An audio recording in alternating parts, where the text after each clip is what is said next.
Então, boa noite a todos, sejam todos muito bem-vindos a mais um estudo do NEP Alcione, hoje estudando Joana de Ângeles com a Vera Borges, e todos nós, confrades queridos, sejamos todos muito bem-vindos. Para iniciarmos a nossa reunião da noite, nossa irmã Magda fará a leitura preparatória. Por gentileza, Magda. Só explicando um pouquinho o contexto do porquê desse texto, que ao longo de tantos tempos na história, tantas religiões tentaram mostrar Jesus tão somente aquele que no Calvário esteve naquela circunstância difícil, teve com tantas chagas, tanto sangue e tanto sofrimento, né? E, em verdade, ele já absolutamente sublimado, né, um espírito crístico, governador espiritual do orbe, aquele corpo, ele passando pelo corpo da matéria, sim, encarnado também, tudo certo, mas ele já é numa sublimação absoluta. E aí esse texto ele mostra já também daquilo que Vera vai nos trazer através de Joana de Ângeles, esse ser, que naquele momento que em verdade estava acontecendo num plano espiritual absolutamente extraordinário. Então esse texto nos fala sobre isso. Aquele momento, o que estava acontecendo num plano espiritual de mundos felizes, onde não mais verdugos e vítimas vieram até aqui. O Anjo Solitário. Isso está no livro Estante da Vida e é escrito por Humberto de Campos. Enquanto o mestre agonizava na cruz, rasgou-se o céu em Jerusalém e entidades angélicas, em grupos extensos, desceram sobre o Calvário doloroso. Na poeira escura do chão, a maldade e a ignorância expeliam trevas demasiadamente compactas para que alguém pudesse divisar as manifestações sublimes. Fios de claridade indefinível passaram a ligar o madeiro ao firmamento, embora a tempestade se anunciasse à distância. O Cristo, de alma sedenta e opressa, contemplava a celeste paisagem, aureolado pela glória que lhe bafejava a fronte de herói, e os emissários do paraíso chegavam em bandos a entoarem cânticos de amor e reconhecimento que os tímpanos humanos jamais poderiam perceber. O anjo da ternura, os anjos da ternura rodearam o peito ferido como a lhe insuflar energias novas. Os portadores da consolação giram-lhe os pés sangrentos com suave bálsamo. Os embaixadores da harmonia, sobraçando instrumentos delicados, formaram coroa viva ao redor de sua atribulada cabeça, desferindo comovedoras melodias a se espalharem por bênçãos de perdão sobre a turba amotinada. Os emissários da beleza teceram guirlandas de rosas e lírios sutis, adornando a cruz ingrata. Os distribuidores da justiça, depois de lhe oscularem as mãos quase hirtas, iniciaram a catalogação dos culpados para chamá-los a esclarecimento e reajuste em tempo devido.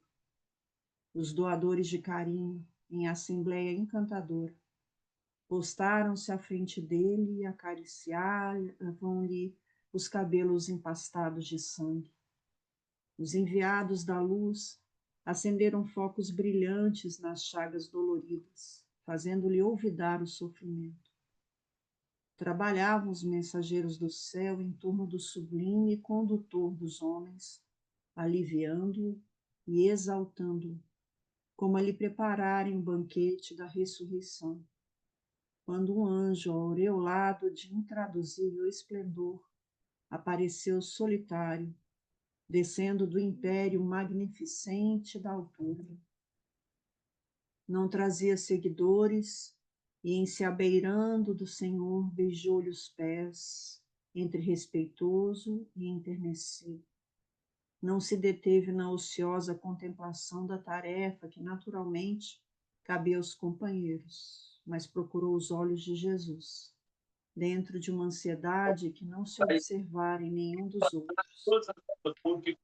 Dir-se-ia que o novo representante do Pai compassivo desejava conhecer a vontade do Mestre antes de tudo, e em êxtase elevou-se do solo em que pousara aos braços do madeiro afrontoso.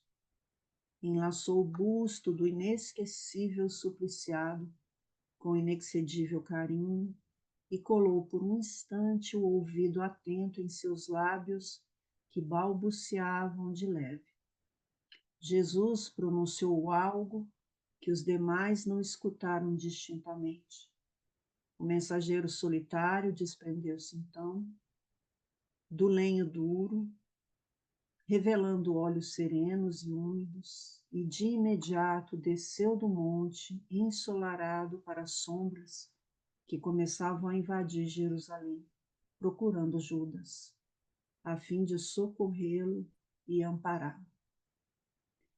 Se os homens lhe não viram a expressão de grandeza e misericórdia, os querubins em serviço também lhe não notaram a ausência, mas suspenso no martírio, Jesus contemplava-o, confiante, acompanhando-lhe a excelsa missão em silêncio. Esse era o anjo divino da caridade.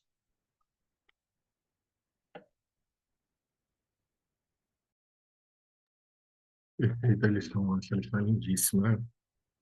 Então, convidando a todos a elevarmos nossos pensamentos ao Mestre Jesus, agradecendo principalmente ao Pai Maior, né, o nosso divino amigo, nosso divino Mestre, pela possibilidade de estarmos aqui todos reunidos nesta noite de domingo, para mais uma construção coletiva de ensinamentos, conhecimentos que irão reverberar em nossos corações, promovendo a nossa reforma íntima, nos tornando servidores melhores e maiores do Evangelho.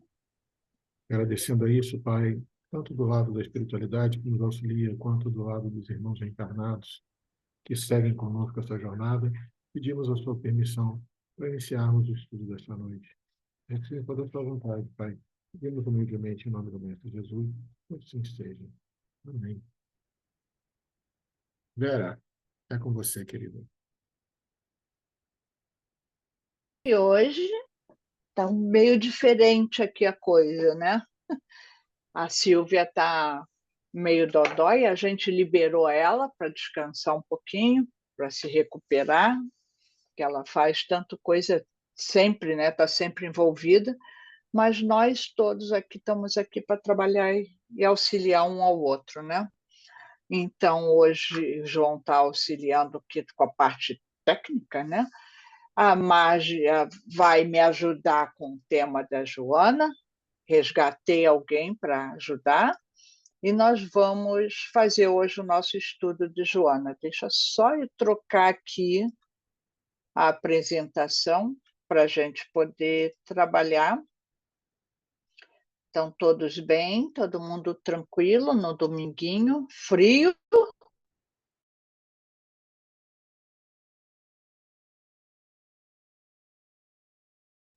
Né? Não sei aí para vocês, mas aqui. Ok, caiu alguém. Ok. Então, eu queria sair daqui. Aí eu vejo a tela, não vejo vocês. Agora eu vejo. Está compartilhado direito? Tá? Ok. Então tá bom. Então, hoje o nosso tema, Joana, né? Ó, quem caiu está voltando. Só um pouquinho. E fica buzinando.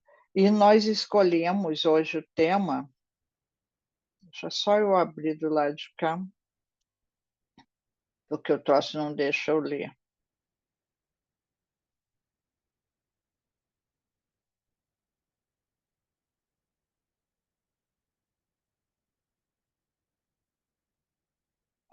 Aqui.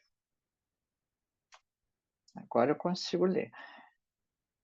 Então, nós, dentro dos estudos de Joana, né, a gente observa também no dia a dia algumas coisas e busca orientação no tema da Joana. Estava conversando com a Magda e o João mais cedo, né?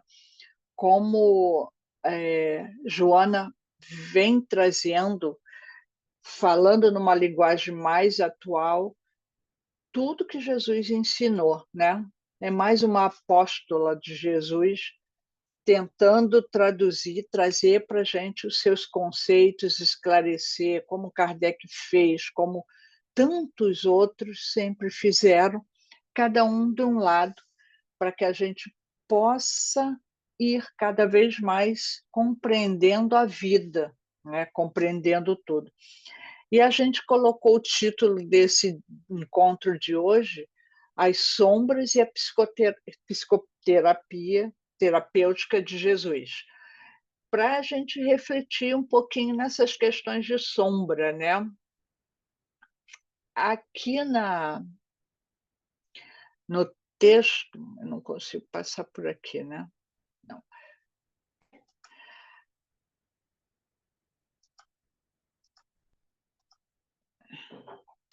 Agora ele não deixa eu voltar para o texto.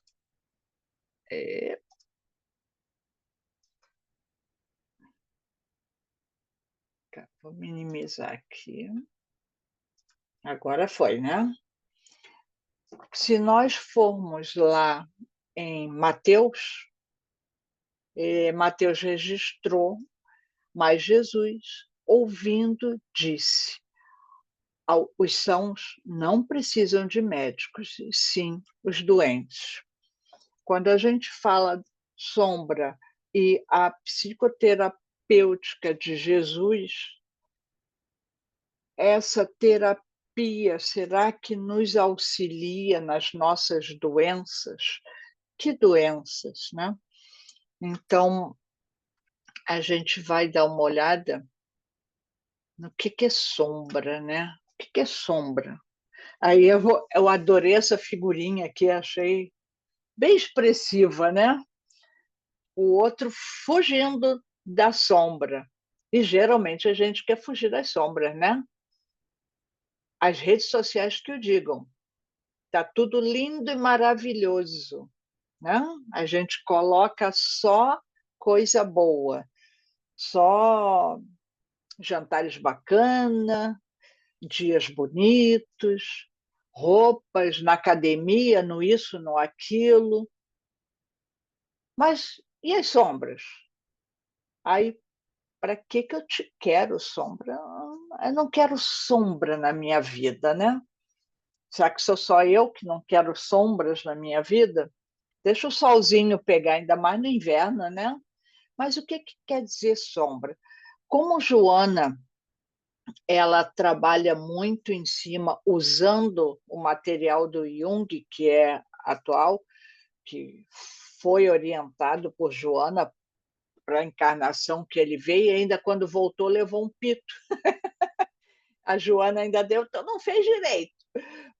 Mas diga-se verdade que ao longo da história da humanidade, toda hora tem um espírito que traz um pouco mais de conhecimento para a gente. Não que seja final, que seja conhecimento, a palavra ali, a verdade, né? É aquela etapa, é aquilo que a gente já consegue captar. E aí a gente vai, né? A gente estava conversando antes, aquelas coisas que parecem não fazer sentido hoje, que a gente está tendo que aprender, ela é base para outras coisas no futuro. Então, nós vamos usando, né? E Joana usa muito a literatura de Jung para esclarecer, para para fazer os links com o Evangelho. E ela fala, perdão, Jung fala que, de sombra, né? Quando ele começou a psicologia analítica, ele chamou de sombra aquelas coisas que estão obscuras, aquele lado nosso que está lá escondido, está obscuro ainda, ou aquele lado que está reprimido, que está lá no fundo da gaveta, ou também algo inconsciente, que a gente já nem tem uma consciência daquilo. Quando nós conversamos com pessoas em sofrimento emocional, que seja a gama toda que tem por aí, né? Quantas vezes a pessoa não tem consciência, ela na fala dela, ela põe claramente os seus sentimentos, mas nem ela mesma percebe. E muitas vezes a gente não entende um medo nosso, seja um medo, um instinto que eu tenho, automático, vai, ou um sentimento, qualquer coisa, que geralmente Jung esclarecia que a sombra seria algo desse lado obscuro ou reprimido, né? Ou até mesmo inconsciente da nossa personalidade, e que contém aspectos que o indivíduo não deseja reconhecer ou aceitar em si mesmo, sejam elas coisas boas ou não tão boas. Uma pessoa que é vaidosa, ela enfeita isso, ela não quer admitir aquilo. Qualquer coisa que ela não ache que deveria ser legal, ela não quer saber que ela tem, ela esconde, mantém aquilo obscuro, ou muitas vezes nem tem consciência disso. Ou reprime. A repressão tem muito a ver com a cultura, com o momento, com a sociedade, né? Então, muitas pessoas reprimem muita coisa. Eu deveria amar a minha mãe, mas eu não amo, mas eu nem falo isso. Há questões de sexualidade que são muito fortes no ser humano, acabam sendo reprimidas, porque não está em acordo com o comportamento da sociedade naquele momento. E aí, esse lado obscuro, essa repressão, esses impulsos do ego, quando a gente não quer tomar conhecimento dele, eles podem causar sentimentos destruidores, comportamentos destruidores, sofrimento. A pessoa, geralmente, ela começa a projetar no outro. Alguém aqui já viu aquela história de apontar que o fulano é isso, fulano é aquilo, e aí a gente até brinca, né? Quando tu enxerga, o que tu enxerga no outro é que está em ti, né? A gente tem experiência, conhecimento daquilo e acaba identificando mais facilmente no outro. Mas essas coisinhas que a gente mantém obscura são as sombras que Jung chamava. Aquelas coisas que a gente mantém escura lá no fundo. A gente projeta, a gente identifica no outro, a gente coloca a justificativa no outro. Também ninguém nunca viu isso, né? A gente tem sempre uma justificativa para a nossa pisada de bola. Alguém é culpado, menos eu, né? A gente reflete aquilo, espelha, projeta no outro para não assumir e não encarar em nós. Agora, Jung também dizia que o não confrontar ou integrar, eu diria hoje em dia, o processar, o tomar conhecimento e trabalhar aquilo. Se eu não fizer isso, eu vou continuar em sofrimento.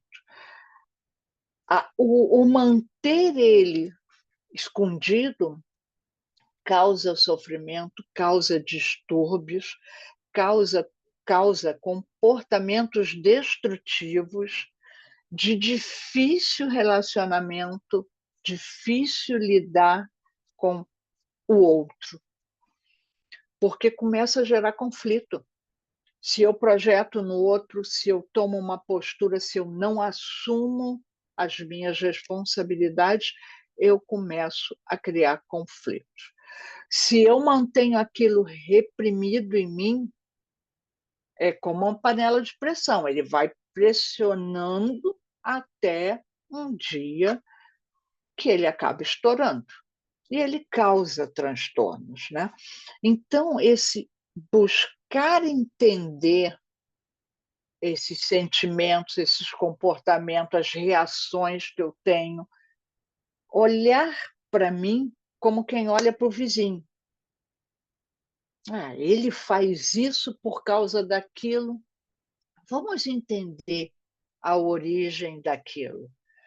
Quando o indivíduo ele persiste em não olhar para si, não identificar o que lhe causa sofrimento, ele acaba prejudicando também a sua saúde física e emocional, seus relacionamentos, e assim por diante. A lista vai embora, né? Hoje nós temos vários estudos da psicologia com diversos aspectos, né? A gente teve Freud, aí Jung aprendeu com Freud, trabalhou com Freud, aprendeu com Freud, Freud aprendeu com Jung, e depois cada um foi para um lado, e vários outros, vários outros. A gente tem a psicologia humanista mais para cá, a gente tem muitas, a ciência estudando a vida. É importante a terapia, o profissional da saúde mental é importante. Se eu tenho uma dor de dente, eu tenho que procurar um profissional da odontologia. Eu preciso ir num dentista. Se o meu carro está enguiçado, eu preciso levar num mecânico. Se os meus sentimentos, as minhas emoções, se eu não estou conseguindo lidar, se está causando sofrimento, eu preciso, sim, de um tratamento, de uma ajuda de um profissional da saúde mental. E aí vem uma escala enorme de cuidados, né? de trabalhos diferentes, até de acordo com a necessidade.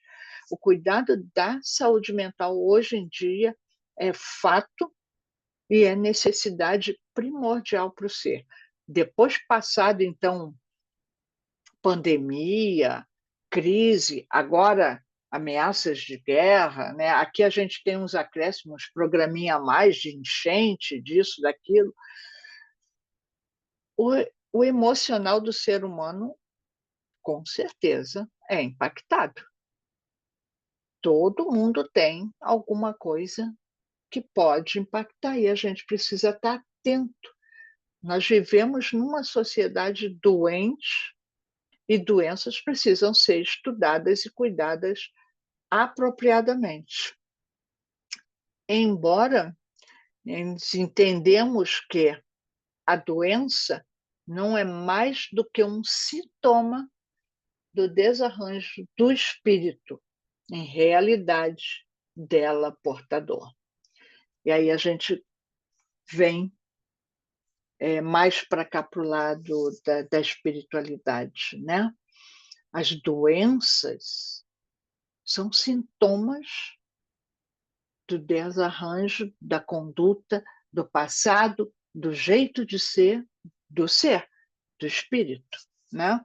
Então, Joana, lá em Jesus e Atualidade, já traz essa questão bem clara para que a gente possa entender do que Jesus estava falando lá quando Mateus narrou, né? Que os doentes é que precisam de médico. O homem gosta de acreditar-se senhor da sua alma, mas enquanto for incapaz de controlar os seus humores e emoções, ou de se tornar consciente das inúmeras maneiras secretas pelas quais os fatores inconscientes se insinuam nos seus projetos e decisões, certamente não é seu dono.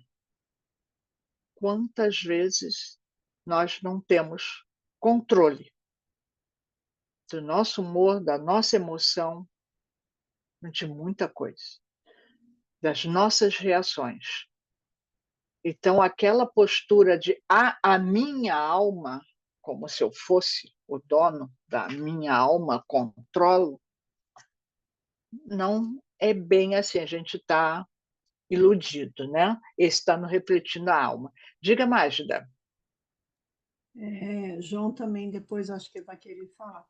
É interessante, né, que a gente tem que falar que é o seguinte, parece, o que eu vou falar vai parecer muito óbvio, mas a gente tem que, se a gente não pensa, se a gente não se coloca à disposição de nós mesmos, a gente nega, né, a gente não consegue trabalhar a compreensão. Então, assim, por exemplo, por que que existem tantos fatores que Vera colocou aí, que Joana nos traz? Olha só, o equilíbrio não causa repressão.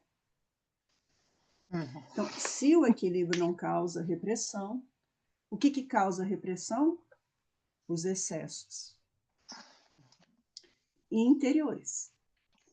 E se os excessos interiores que nós estamos ali alimentando, eu sempre digo uma coisa que é interessante, que Jona fala de outras formas, que é o seguinte: não existe nada agudo, não existe nenhuma expressão de nenhum tipo de transtorno ou desequilíbrio que seja agudo. Todos são crônicos, ou seja, começa pequeno e a gente vai alimentando, alimentando, alimentando, e aí deságua, quando não tem mais como a Vera falou, transborda, aí o agudo vem como uma sirene que grita nos chamando a atenção. Então, são os excessos que a gente não admite em nós, é que nós reprimimos. Por isso que existe o inconsciente.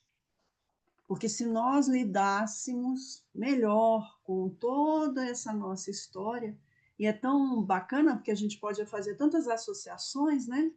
Lá atrás, quando Eva e Adão começaram a despertar vergonha e constrangimento perante Deus, tentaram se esconder.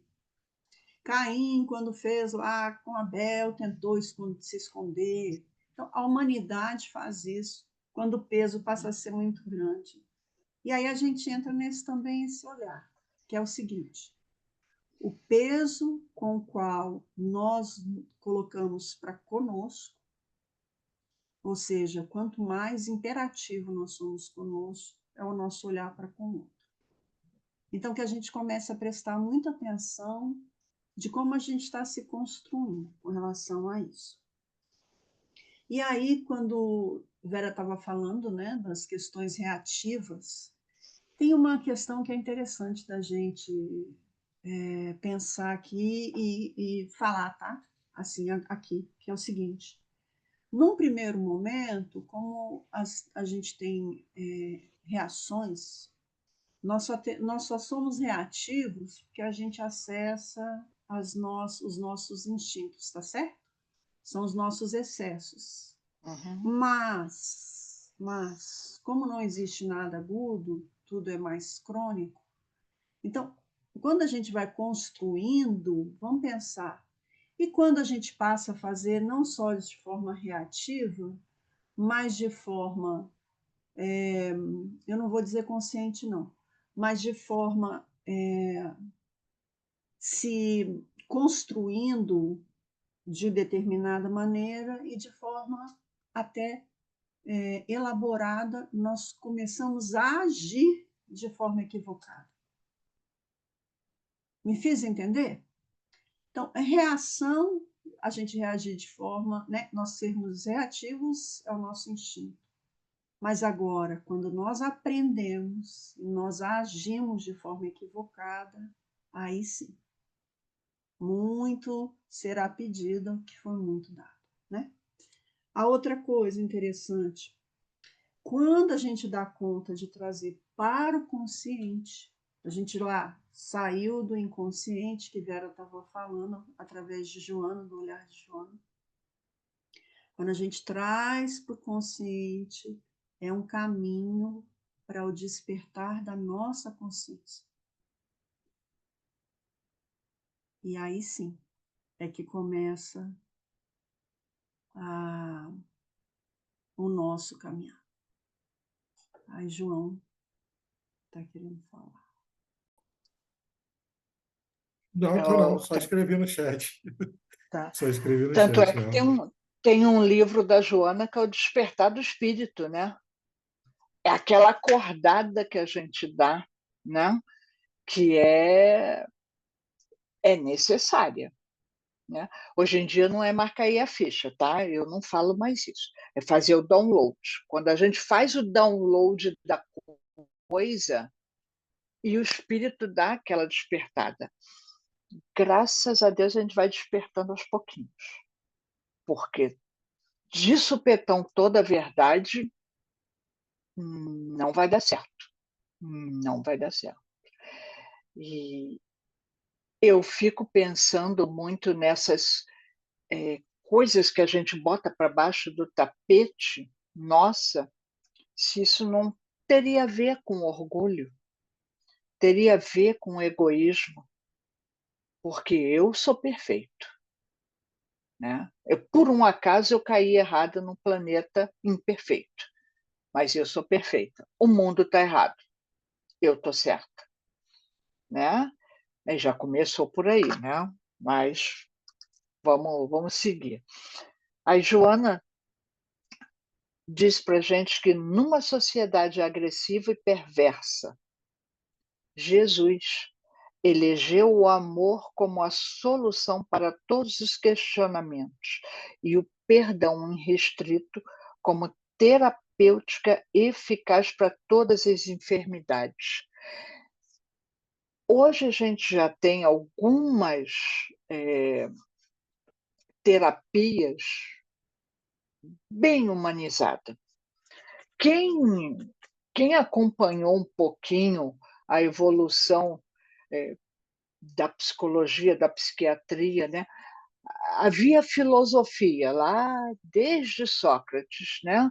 Pensando em como é o ser, pensando na vida, fazendo questões, buscando respostas. Depois aquilo foi evoluindo. A psicologia só é ciência muito recente. A própria psiquiatria também é bem recente. Mas 40 anos atrás, a própria psicologia, a psiquiatria era cruel. Era cruel. Era o ser que se comportava diferente, era excluído. Era a lepra do momento.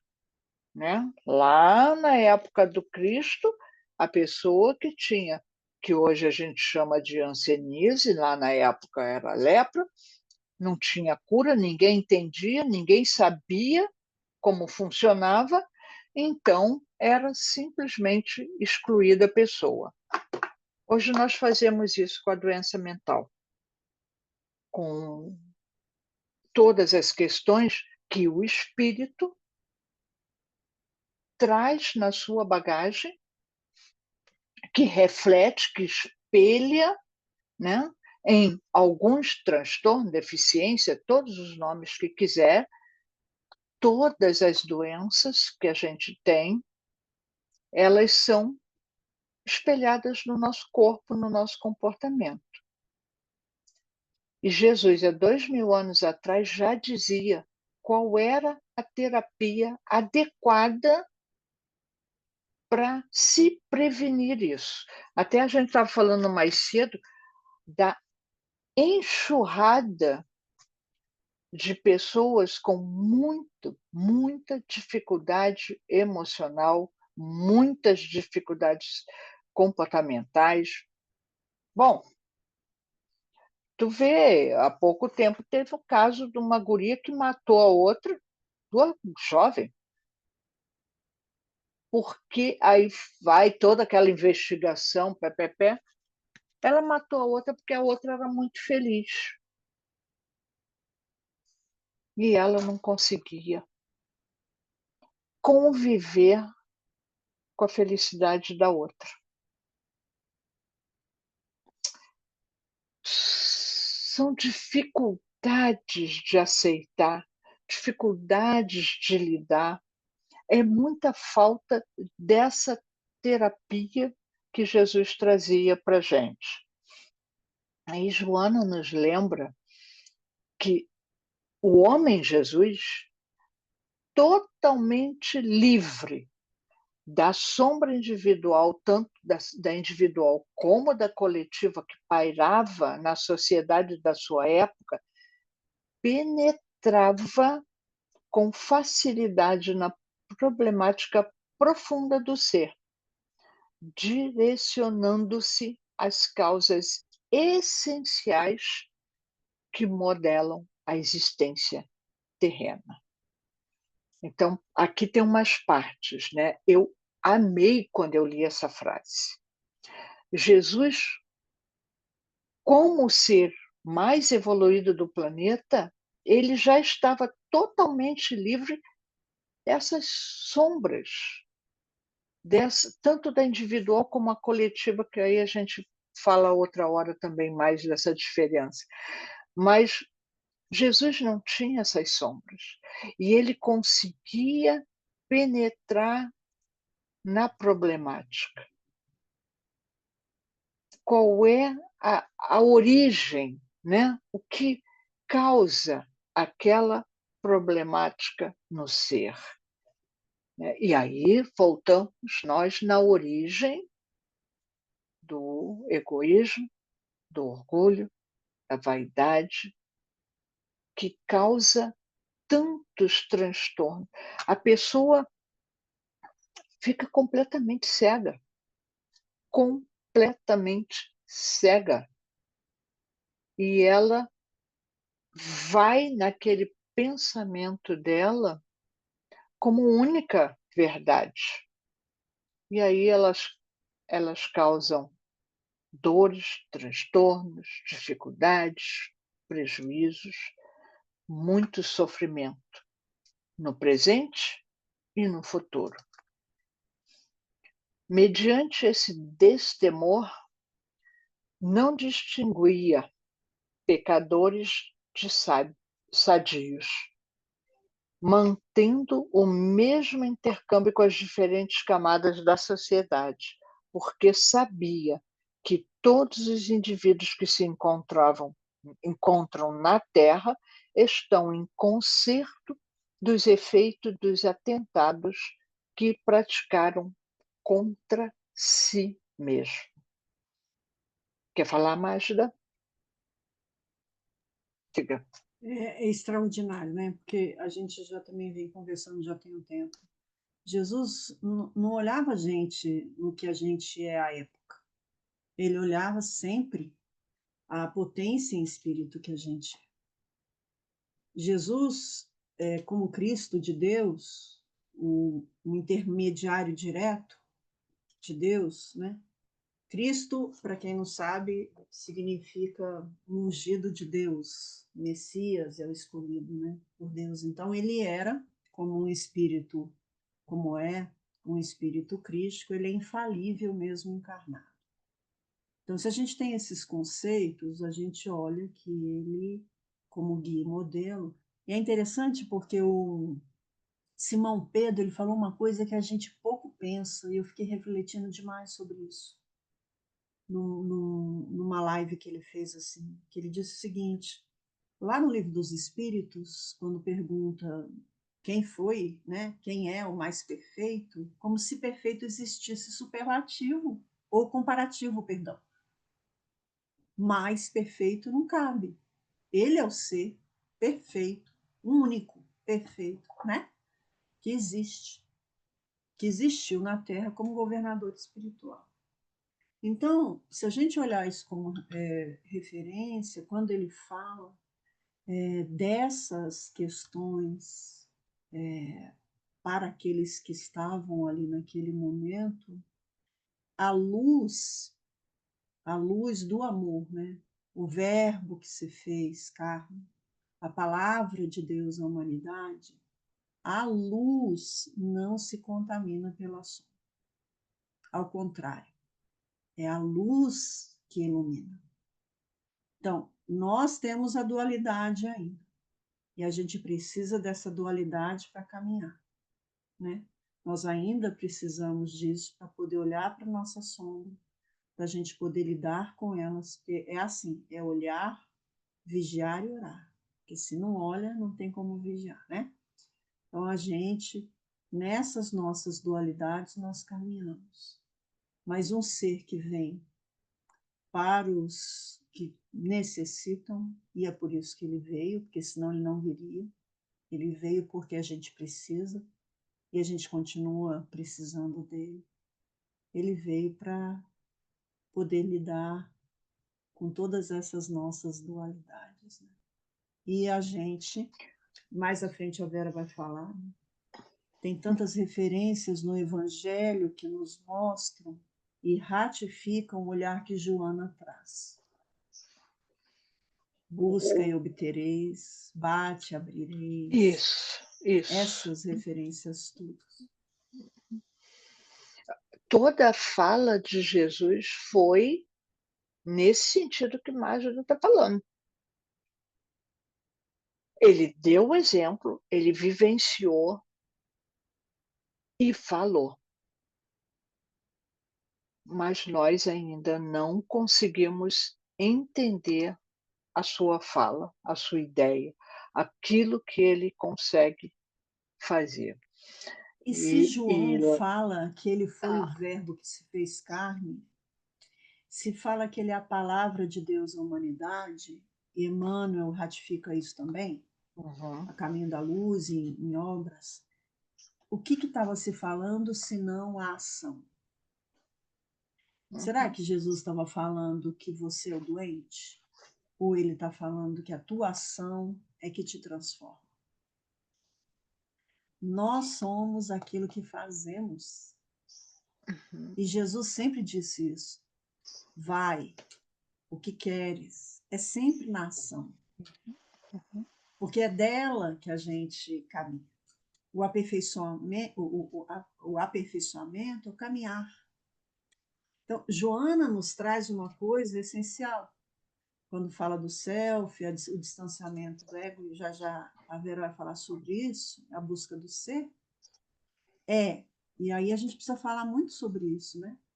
O que nós já temos em nós, em termos de já somos seres conscientes do que a gente faz, a distinção que a gente é capaz de fazer, aonde que a gente se leva. e tu vê que toda vez que Jesus fazia algo, ele contava com a pessoa para agir. O que queres que eu faça? E é para a pessoa fazer, assim como hoje nós temos, inclusive, ciência já começando minimamente a descobrir que o nosso comportamento, a nossa postura, as nossas emoções alteram não só o nosso corpo físico, mas a nossa genética. Eu consigo impactar no meu DNA. É assunto para frente, né? Mas o Cristo já estava alertando que tudo dependia de nós. Não foi ele que disse: "Vós sois deuses", né? Nós temos. E aí, Joana, lá no Refletindo a Alma, necessitamos compreender a influência do processo coletivo em nós, em especial de tudo aquilo que se encontra distante do self, da essência que sou, e aprofundar a busca do ser. A, a vida foi feita para o coletivo. Ninguém, absolutamente ninguém, faz nada sozinho. O Cristo encarnou no planeta, usou uma mulher, usou uma mãe para poder gerar um corpo físico. Tudo é feito, a natureza é perfeita e é tudo trabalhando junto. Então, o coletivo, sim, impacta no processo, influencia a tudo. E aí, hoje em dia, como é que nós temos uma sociedade que faz a gente ter, só ter, né? Você tem que ter título, você tem que ter um carro, você tem que ter essa roupa de marca. A gente vai tudo para frente, para a fachada, para a máscara, e esquece de aprofundar a busca do ser. E isso está causando muito sofrimento no ser humano. E é Jesus que já nos ensinava: conhece-te a ti mesmo. Enquanto nós não olharmos para nós enquanto ser humano, enquanto seres falíveis, perfectíveis, que ainda erra, mas errei, vou corrigir. A culpa é um dos sentimentos mais cruéis que pode ter. A pessoa que se afunda, se fecha na culpa, traz isso, às vezes, de encarnações passadas. Por ações do passado, ela reencarna com um sentimento de culpa gigante, que ela não sabe de onde saiu, e não consegue elaborar, processar essa culpa. Por isso, a gente precisa olhar para dentro de nós para nos conhecer. A partir do momento que eu conheço e olhar com olhos caridosos para mim, eu ainda sou uma pessoa invejosa, eu ainda sou uma pessoa vaidosa, ou o que seja. Olhar para nós, identificar aquilo que eu preciso trabalhar em mim. E trabalhar, ir para a ação, como a Magda estava falando. Sou eu que vou construir o meu eu de amanhã. Eu que vou criar o ambiente para a minha próxima encarnação, porque eu vou precisar. Não vou sair dessa perfeita pronta, não. Ainda tem muito chão. Então, acho que talvez mais de alguns de vocês, talvez precisem de mais algumas encarnações. Então, ela diz que o autoconhecimento... Cadê a minha cópia que eu não consigo ler ali? Consegue ler aí, Magda? O autoconhecimento... O autoconhecimento, frisa benfeitor em sua obra, é o grande desafio contemporâneo de todos os seres. Existe uma sede muito grande pela realização externa, pelas metas do ego, e normalmente são negligenciadas as metas internas de crescimento. Isso é uma coisa muito importante. A gente não pode confundir insatisfação com caminhar. Insatisfação é pessimismo. Insatisfação é a distância dessa luz e a essência que a gente tem de amor. É sentar na beira da estrada, né? É Se a sentar na beira da gente... estrada.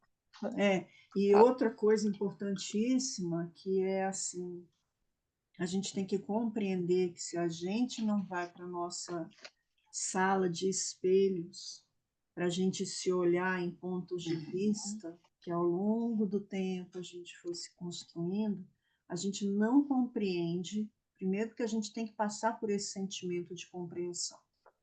Compreensão é algo que é imprescindível para a gente poder se reformar, que é o seguinte: quando eu falei do peso, e João aqui postou também falando, né, da projeção aqui, que normalmente o que nos irrita é porque tem grandeza da gente, a gente nega, a gente tem que compreender que os nossos excessos, eles são assim, ó, quando eu falei do peso que a gente tem para conosco, a gente tem, a gente tem que ter um olhar de que quanto maior é o remorso, provavelmente em excesso também houve extravasar as nossas ações, então a gente foi reativo de forma furiosa, porque não há remorso se a gente não comete os equívocos e a grandeza. Então, o que a gente vai fazendo? A gente vai cuidando dessas feridas na nossa alma com amor. Com amor. O alto amor. Joana bate muito nisso. O alto amor. Se a gente não trabalha isso, se a gente não tira Jesus da cruz, se a gente não se lembra, até já falei isso há um tempo atrás, se a gente não tira a ideia que foi construída ao longo da história, de que a gente tem que se lembrar de Jesus pelo seu martírio, ao invés da gente não esquecer pelo amor que ele deixou, a gente ainda não consegue ir para a nossa casa interna. A gente precisa desenvolver habilidades, virtudes. Tem muito caminho para fazer. Muita coisa a gente já desenvolveu. Nossa, o olhar para dentro não é só para ver os erros. O olhar para dentro é me conhecer. E eu vou botar lá, fazer um checklist. Isso aqui eu já estou legalzinho. Esse aqui eu tenho que trabalhar. Mas eu tenho metas internas de crescimento. E eu preciso olhar para elas. Eu preciso trabalhar, ir para a ação, buscar trabalhar sem, como é que a gente fala? Sem ficar se martirizando, né? Eu Sem ainda, exigência. Quanto mais eu, expectativa, mais exigência. Né? exato, é um caminho natural de crescimento, né? Eu ainda não sou evoluída como um Chico, como uma Joana, ainda, mas eu estou a caminho. Eu só não posso sentar na beira da estrada e ficar chorando. A gente precisa partir para a ação. E eu só posso agir com planejamento. Para planejar, eu preciso identificar o que eu preciso trabalhar. Então, o olhar para dentro é fazer checklist. Aonde que eu tenho que ir? O que eu já evoluí? E não é ser orgulhoso. Eu já sou isso. Não, isso é o que eu tenho que fazer. Natural. É uma evolução, um aprendizado que eu fiz. Diga mais. Tu abriu? Olha que coisa interessante disso, né? Por exemplo, eu não estou falando isso apontando para as dificuldades, que cada um tem as suas dificuldades e eu respeito muito a dificuldade do ser humano. Mas assim, imagina aquelas pessoas que acordam esperando o momento de dormir. Na verdade, de se anestesiar, tá? Então, estamos falando do anestesiar. E a gente deixa de prestar atenção, que é quando a gente está desperto que a gente caminha. Quando a gente tem essa ideia, a gente rende graças ou louva a Deus por cada dia, porque é isso que ele faz. Ele nos acorda todas as manhãs para que a gente desperte. Ele nos acorda. A Margarida quer falar, Margarida? Quero. Uhum. Eu acho que a gente pode começar fazendo como Santo Agostinho. Todo dia Uhum. fazia uma análise do dia para ver o que eu posso melhorar cada dia. Uhum. Para não Isso que eu acumular, penso. né? Para não Exatamente. acumular. Uhum. Exato. É isso. Ok. Quer terminar, Magda? O dia da gente é extraordinário com relação às infinitas oportunidades que a gente tem e que elas se abram em possibilidades. Por que a gente tem, assim, é importante da gente fazer isso? Porque se a gente olha isso, a gente, no nosso agir, a gente tem a confiança, porque assim, confiança, ela é adquirida pela disciplina. O processo de aprendizado, ele vai por a gente exercitar. É o exercício que nos faz adquirir ferramentas. Então, se a gente acha que está tudo ou muito distante, ou a gente prefere estar anestesiado, porque aquela dor, a dor não, o sofrimento, né, que é o peso na dor, que o sofrimento é grande, porque eu quero que isso passe logo, né? A gente não quer que as coisas passem logo, porque se elas passam logo, elas vão voltar com mais força. A gente quer que, enquanto a gente estiver ali a caminho daquela circunstância, a gente tenha sabedoria para poder passar por aquilo. E a sabedoria, ela passa por algo que é interessantíssimo. A sabedoria traz para a gente maturidade. E nós,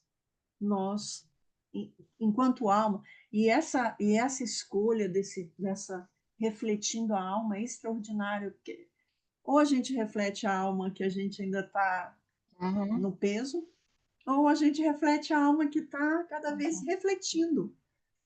Então,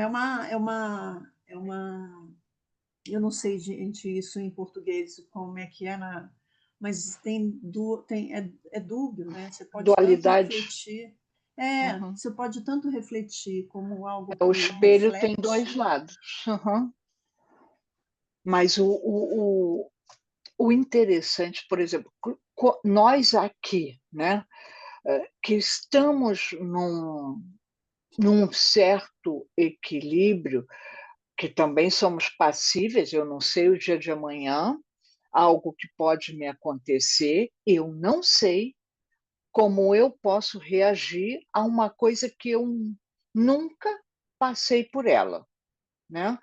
Então, a gente não sabe o nosso comportamento, ou a nossa reação, ou o impacto que pode causar.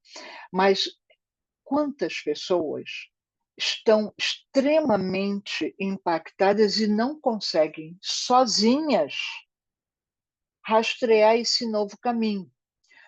Por isso que todos nós precisamos estudar. Lembra aquela história do impacto coletivo? Assim como negativamente muita coisa nos influencia, a gente pode ter coisas positivas, pessoas com comportamento mais positivo, desenvolver habilidades que acolham aquele que ainda não consegue, aquele que vem atrás de um degrau. Eu preciso segurar na mão do que está à frente e dar a mão para o que está atrás. Porque enquanto a coletividade toda não evoluir, nós não vamos ser felizes. Eu brinco às vezes, né, aqui perto de casa, agora eu não vejo mais, deve ter desistido, mas o sujeito tinha um Camaro todo incrementado. Aqui não é um bairro de chique, e o sujeito para cima e para baixo com aquele Camaro. Aí você tem um Camaro, vive lindo, maravilhoso, mas a rua não está legal. A rua tem um buraco, o trânsito não anda, a avenida é totalmente congestionada. Para que adianta ter um Camaro? Né? Eu não vou ser feliz se eu sozinha estou bem. Nós precisamos estar bem, estar equilibrado e tentar ajudar aquele que não está legal ainda. É um trabalho coletivo. E o Cristo sempre trabalhou para que a gente trabalhasse coletivamente. Há as metas internas individuais de cada um e a meta coletiva. E essa coletiva depende de cada um. Mas seguindo aqui, quando buscamos ser, passamos a lidar melhor com as habilidades não desenvolvidas, com nossos medos e limites, e por isso não precisamos exacerbá-las ou escondê-los por trás de máscaras bem construídas. A máscara da felicidade das redes sociais. Mas eu preciso buscar o ser, eu preciso me conhecer, eu preciso me identificar. E uma coisa que a Mágida falou lá no começo, e me amar. Se eu não me amar, eu não vou ser capaz de amar o outro. Se eu não amar a mim e ao outro, eu não amo a Deus. Não é o contrário. Eu vou amar a Deus e depois eu vou pensar em mim. Deus quer que eu pense em mim. Sim, eu tenho que me amar, olhar para mim como tolerância, como um ser perfectível a caminho dessa construção, mas que depende de mim. Olha, uma das coisas mais maravilhosas que eu avalio é Deus ter criado a gente simples e ignorante. Quer satisfação maior do que a gente chegar lá na frente e eu sou o que eu sou hoje muito pelas minhas pernas, porque pode ser Jesus do meu lado. Se eu não me mexer, eu não vou para frente. As coisas não vão acontecer. Depende muito de mim, do esforço, né, que a gente precisa reconhecer. Aquilo que a gente tem que trabalhar é importante. Posso seguir? O João postou aqui a pergunta. Quer falar, Diga. João, da 919? Pois é, fica postando no coisa e a gente não lê. Fala. Fala então, fala então. Eu estou ouvindo Fala. vocês falando aí, meninas, e eu não consigo deixar de pensar num trio, né? Numa trinca que tem no Livro dos Espíritos, da questão 621, a 614, a 629, que fecham, né? O conceito delas, quando a gente aprofunda e faz o link, fecha exatamente com o que vocês estão falando. Por exemplo, na 614 fala que a lei de Deus é a única e verdadeira para a felicidade do homem, diz o que a gente deve ou não deve fazer, a gente só é infeliz quando dela se afasta. Ok, lei de Deus. Okay? A 621 fala que a lei de Deus está na nossa consciência. Né? Só está escrito que está na nossa consciência porque Freud atrasou 50 anos a publicação do livro dele, né, que fala, que postula a teoria do inconsciente, que foi em 1900. Porque Esse senão foi estaria... teimoso. Esse Jonas deve ter puxado Ele atrapalhou o mais um processo. Mais do que Jung, sem dúvida. Sem dúvida. Não, eu vejo Freud Ficou de castigo. Não, a Joana recebendo ele assim com a varinha na mão, passa, passa, passa. Mas, enfim, só está escrito consciente porque Freud atrasou o postulado do inconsciente, apesar de terem vários filósofos antes que falaram o que ele postulou sobre o inconsciente. Mas a lei de Deus está no nosso inconsciente. E ela é a garantidora da nossa felicidade. Ela diz o que a gente deve ou não deve fazer. Lá na 619, quando perguntam se todos podem conhecer a lei de Deus, na verdade fala assim, todo mundo pode conhecer, mas compreendem melhor os homens de bem e os que decidem investigá-los. Só que antes um pouquinho, na 617, ele define o que é um homem de bem.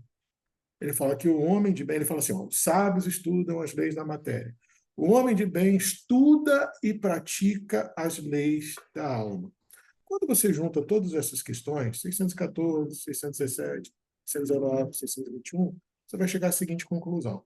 Os que estudam e praticam as leis da alma e os que decidem investigar as leis de Deus são os que melhor compreendem a lei de Deus, são os que são mais felizes, são os que sabem melhor o que fazer e o que não fazer. Só que a lei de Deus está no nosso inconsciente. Então, entende melhor a lei de Deus aquele que estuda e investiga o inconsciente. Pegaram? E é isso que Joana tenta fazer. E aonde que está se na nossa consciência está onde que está a mensagem divina, né? Na nossa consciência, então onde é que está a nossa felicidade? No nosso consciente. Uhum. No entendimento do nosso inconsciente. Uhum. Né? É isso. O inconsciente só é esse assim. ser. O caminho é isso. Para a gente que trabalha com saúde mental, né, meninas, a gente sabe que esse medo que ainda se tem do inconsciente é um medo da infantilidade emocional, da imaturidade afetiva que a gente ainda nutre com medo da verdade. Mas estudar o inconsciente em busca de autoconhecimento, porque se a lei de Deus está lá, o conhecimento de mim também está lá. Não é? O conhecimento de mim também é a lei de Deus. Então, quanto mais se estuda, e por isso que a questão 919 do Agostinho é tão perfeita, né? E ele solta lá claramente com todas as letras, lá no meio da questão ele fala assim: o conhecimento de si mesmo é, portanto, a chave do progresso individual. Quer evoluir? Autoconhecimento. Agostinho deixa muito claro isso. E o autoconhecimento começa como? Estudando, investigando o seu inconsciente. E ele ainda dá a fórmula. Né? Agostinho ainda foi o primeiro coaching da história. Ele dá a fórmula certinho. Todo dia, antes de dormir, separe um tempo e faça como eu fazia. Ele se dá como exemplo. Primeiro, pergunte se você possa ter feito algo que possa ter ofendido a Deus. Depois, questione se você possa ter feito algo que possa ter ofendido o seu irmão. Depois, pergunte se você possa ter feito algo que ofendesse a você mesmo, os seus valores, seu sistema de valores, a sua personalidade. Isso leva você a entender a sombra, segundo Jung trouxe para a gente. O que é a sombra? Que a Vera definiu brilhantemente, brilhantemente. Depois eu vou até mandar essa definição da Vera para os meus professores de psicanálise, que eu achei brilhante. A sombra é tudo aquilo que a gente não quer ver. Por isso é sombra. Eu não quero ver, eu não quero aceitar. Eu não quero ter que lidar com isso. A sombra é a filha dileta, é a filha primeira, a filha primogênita do trauma. O trauma gera sombra. Eu não quero ter que lidar com isso, mas isso vai me acompanhar com uma sombra. A metáfora da sombra que Jung pegou, aliás, que Jung recebeu da intuição, foi perfeita, porque a sombra te acompanha. Ela não te faz mal, mas ela ofusca. Ela confunde. A sombra pode confundir. Dependendo do ambiente que você tiver, a sombra confunde. Vamos brincar com isso um pouquinho, só para a gente assim, fazer uma provocação. Imagina a gente criança no escuro, né? Aí a gente... Aonde está a minha sombra? Não, mais, né? Aí a gente vê desenho que é horroroso, a gente vai no YouTube que é horroroso. Desculpa, tá, gente? Só estou dizendo as partes horrorosas. Sim. Horroroso e tal, tá. Aí a gente dorme, né?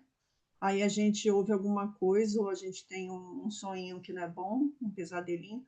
Aí a gente acha que o bicho-papão existe, ele está embaixo da cama. E aí a gente acredita que o bicho-papão está, porque a gente sente, a gente sabe que ele está ali, né?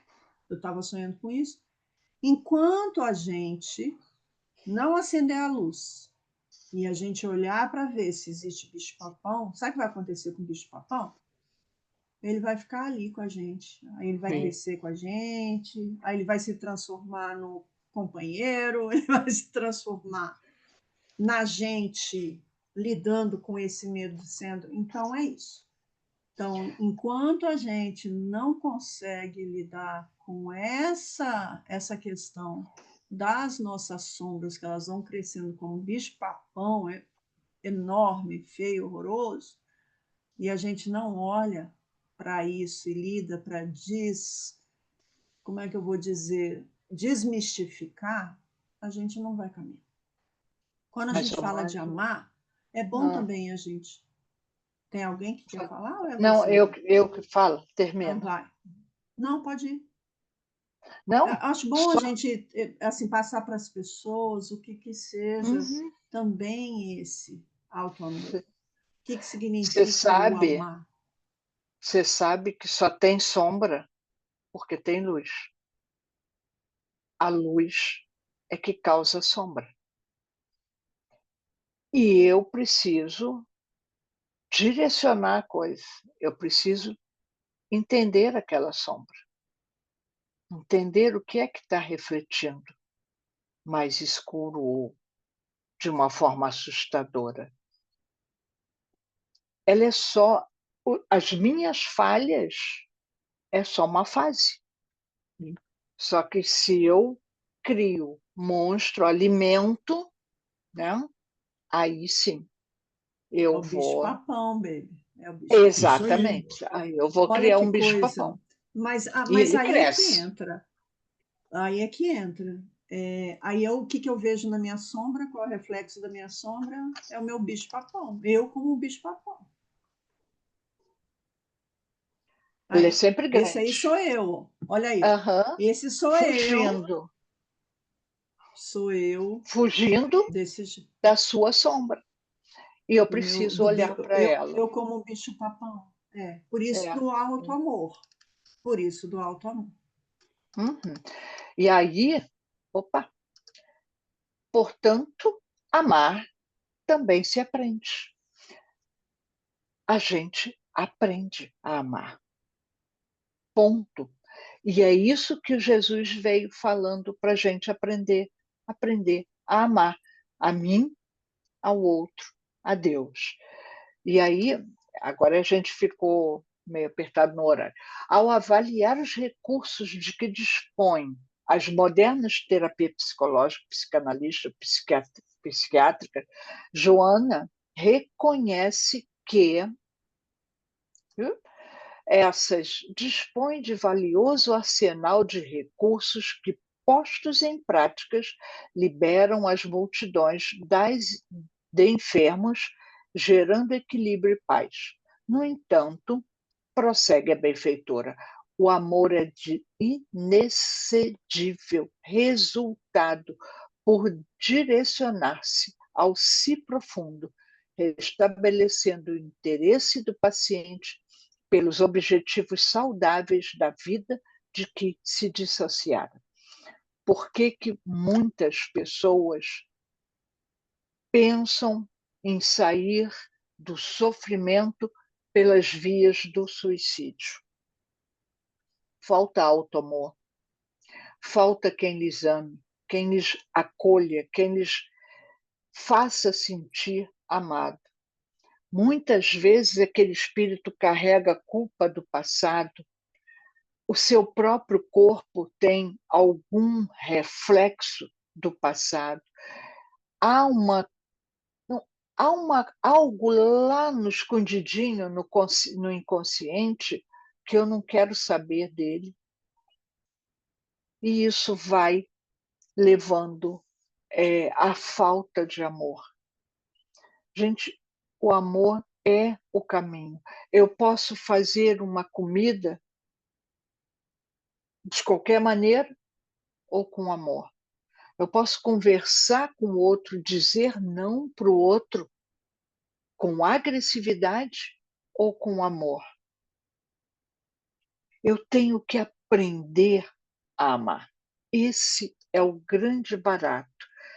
E aí, Joana fecha lá em Amor, Imbatível Amor. Em qualquer circunstância, a terapia mais eficiente é amar. Não existe nenhuma outra terapia mais perfeita do que o amar. Diga, Mari.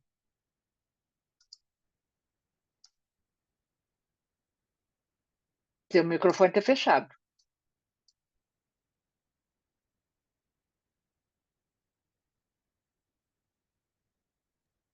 Ela tentando ligar. Agora abriu. Tá? Eu estou lendo o livro da Joana, que eu acho que Qual vocês deles? todos conhecem, né? Que é Garimpo do Amor. Por que que eu estou lendo esse livro? Porque esse livro, Joana nos ensina a nos amar.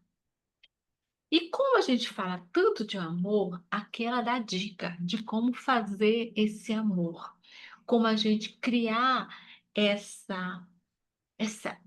trabalhar essa lição primeiro por nós mesmos.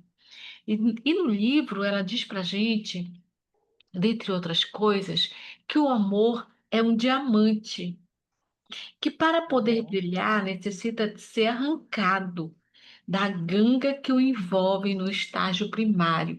Ou seja, para que eu aprenda a amar, é necessário que, para que eu ame e para que eu seja amado, é necessário primeiro que eu me ame. E eu, como é que eu vou fazer esse amor? Como é que eu vou me amar? Eu vou me amar mediante o quê? Aí lapidando, aí garimpando dentro de mim tudo aquilo que é sombra, tudo aquilo que me deixa distante de mim mesma. E quando eu aprendo a amar, eu serei capaz de me deixar amar e de amar o outro. Porque o amor ele é livre, o amor ele é benéfico, o amor ele é saudável. Mas eu só vou aprender a fazer isso quando eu me conheço, quando eu me auto-reconheço, quando eu me auto-burilo. Então, tudo que vocês estão falando tem tudo a ver com esse livro dela, em que ela vai discutir, nesse garimpo do amor, em torno de 1, 2, 3, 4, 5, 6, 7, 8, 9, 10, 11, 12, 13, 14, 15, em torno de uns 20 capítulos, ou mais que 20 capítulos. Esse garimpo do amor, que nada mais é do que um convite para a gente se amar. E é muito importante porque quando ela diz que o amor é um garimpo de diamante estelares que deve ser explorado, mas esse diamante somos nós mesmos, que a gente às vezes esquece e diz que ama, ou diz, ou pede para o outro dizer que nos ama, quando a gente mesmo nem sabe o que é o amor, porque não se ama. É isso.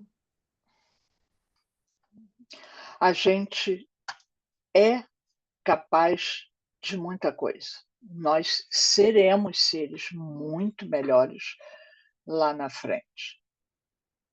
É caminhar, é aprender, é crescer, é manter as nossas metas à frente das nossas ações. É buscar fazer um planejamento e seguir. Não existe outro caminho para a felicidade de cada um de nós que não seja o amor. E o amor engloba tudo, né? Ele envolve tudo. Então, é a nossa meta, né? Que a gente possa persistir nessa meta, caminhar, buscar ajuda e aquela história. Segura na mão do que está lá na frente, uma Joana, um Divaldo, um Chico, quem quer que seja, e puxa quem tiver atrás, porque nós precisamos caminhar juntos sempre. É o nosso caminho, é o nosso destino. Alguém gostaria de completar mais alguma coisa para a gente encerrar? Que a gente quase estourou o horário, mas fomos comportadinhas. Só uma frase, né, Vera e Fala. Magda? Não esquecer que a nossa sombra é a principal matéria-prima do nosso aprimoramento. Então, trate-a Isso. como matéria-prima do nosso aprimoramento. Sim, exatamente. A gente não vai para academia de ginástica lá que quer perder peso, que quer fazer musculação, que quer isso, que quer aquilo. Vai doer. Experimenta fazer aqueles exercícios todos. Tu vai sair todo torto da academia. Mas eu vou alcançar o que eu quero, o que eu preciso. Né? Uma bela noite para todos, uma boa semana. Semana que vem nós estamos de volta. Eu nem olhei, eu acho que é Paulo, nem olhei. E João vai fazer a nossa prece? Posso Não, fazer a Mari. prece final? Não, quem é que ia fazer? Era Era a Mari? Mari, Marineide. Ah, Acho que então, era a por Mari... favor, não foge não, se esconde não. Estou escondida, eu estou Ah, aqui. certo. Um beijo. Vamos lá, Vamos, Mari, é contigo.